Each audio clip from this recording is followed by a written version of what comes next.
Hello friends, my name is Shipra Pandey and I got selected at Deputy SP Rank 1 in UPPC 2021 exam. मैं UP में बस्ती से belong करती हूँ। मैंने अपना मास्टर्स फिज़िक्स में कंप्लीट किया है। नैनोटेक में मैंने पीएचडी की है। After getting involve in this field मैं समहाउ इस प्रिपरेशन में आई some familiar situation and unavoidable situation और this was my third attempt और लास्ट ईयर मेरा जो सेकेंड अटेम्प्ट था उसमें मैंने इंटरव्यू भी दिया था।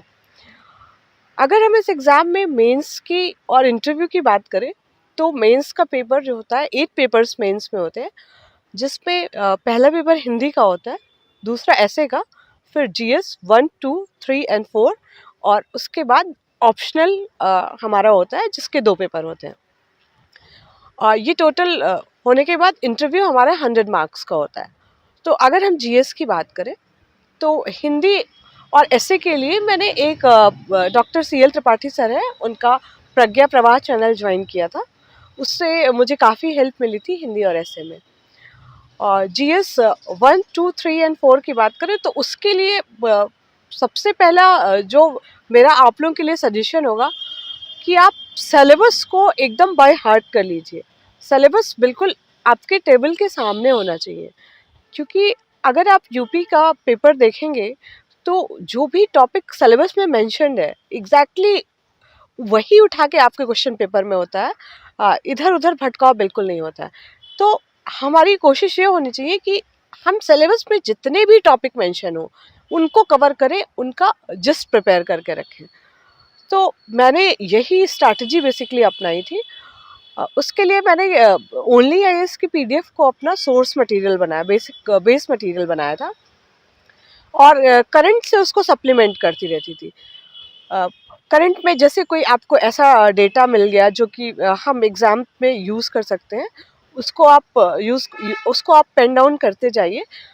और मेंस के आंसर राइटिंग में जो हमारी स्ट्रैटेजी होनी चाहिए कि आंसर को हमको कई पार्ट्स में क्वेश्चन को पहले ब्रेक करना है कि क्वेश्चन में क्या क्या पूछ रहा है। कई बार एक ही क्वेश्चन में 3-4 क्वेश्चन छुपे हुए होते हैं, तो हमें उसको डिफरेंट पार्ट्स में ब्रेक करना है और अपने आंसर्स में डेटा, फैक्ट्स, फिगर्स से अपने आंसर को सप्लीमेंट करिए। हमें कम लाइंस में एनरिच्ड आंसर लिखना है, तो बिल्कुल क्रिस्प होना चाहिए और ये तभी पॉसिबल होगा जब हमारे पास पहले से रेडी मटेरियल हमारे माइंड में होगा, क्योंकि एग्ज़ाम में हमारे पास इतना टाइम नहीं होता है कि हम सोच के वहाँ पे लिख सकें। तो मैंने ओनली आईएएस की पीडीएफ से कवर किया और विजन का मेंस 365 भी फॉलो किया। इसके साथ ही मैं एडिटोरियल डिस्कशन सुनती थी और बिल्कुल फोकस तरीके से जो जो टॉपिक मुझे भूलता था उसको मैंने जस्ट प्रिपेयर कर लिया था ताकि मैं लास्ट में रिवाइज कर सकूं। पेपर 4 की अगर हम बात करें तो पेपर 4 जो है एथिक्स का है, जो बाकी 3 पेपर से काफ़ी अलग है। उसके लिए मैंने एक डीके बालाजी की बुक पढ़ी थी। वो काफ़ी अच्छे से उसने एक्सप्लेन किया है, आप उसको पढ़ सकते हैं।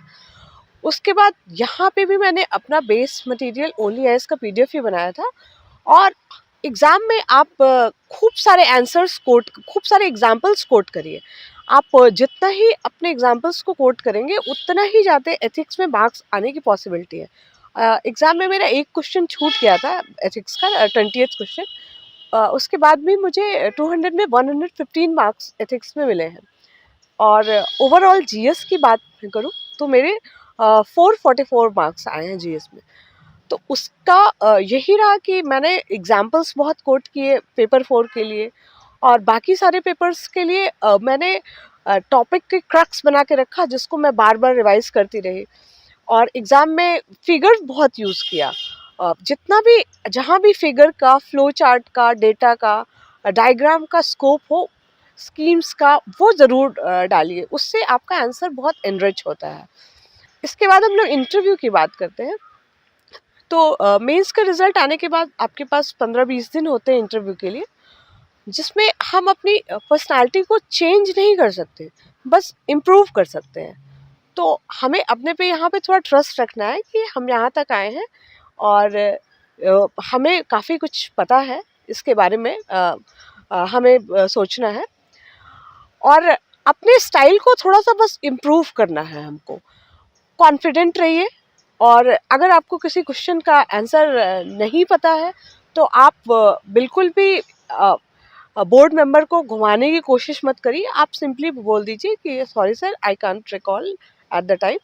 उन्हें याद भी नहीं रहता है कि आपने एक आध क्वेश्चन मिस किया।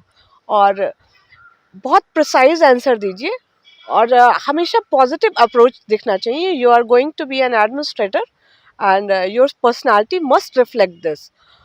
तो आपको कोई भी गवर्नमेंट की स्कीम है अगर उनके बारे में पूछ रहे हैं, तो कोई भी स्कीम अगर आती है तो उसका मोटिव हमेशा पॉजिटिव ही होता है। तो आपको पॉजिटिव साइड ही लेके चलना है। और कोई भी आप सोल्यूशन दे रहे हैं किसी प्रॉब्लम का, तो वो प्रैक्टिकल सोल्यूशन होना चाहिए, थोड़ा साइंटिफिक दिखना चाहिए। ये सब अप्रोच आप रखेंगे तो आप सिंपली एक अच्छा मार्क स्कोर कर पाएंगे। और यहाँ पे मेंस में ऑप्शनल सब्जेक्ट हमसे रह गया था।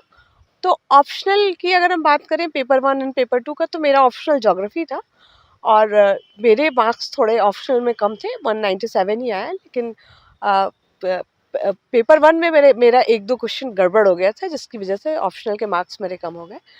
लेकिन ऑप्शनल के लिए भी मैं यही कहूँगी कि आपके नोट्स बिल्कुल डिफाइंड होने चाहिए और टॉपिक्स का क्रक्स आपके पास रेडी होना चाहिए, ताकि आप रिवीजन मल्टीपल टाइम्स कर सकें। जितना ही आप अच्छे से रिवाइज करेंगे, जितना ही आप आंसर राइटिंग करेंगे, उतना ही आपके लिए बेनिफिशियल होगा। मैंने आंसर राइटिंग मेंस की जीएस की काफ़ी की थी, तो उसमें मेरे स्कोर इम्प्रूव्ड है। और ऑप्शनल में मैंने आंसर राइटिंग नहीं की थी, तो उसके मार्क्स मेरे कम आए।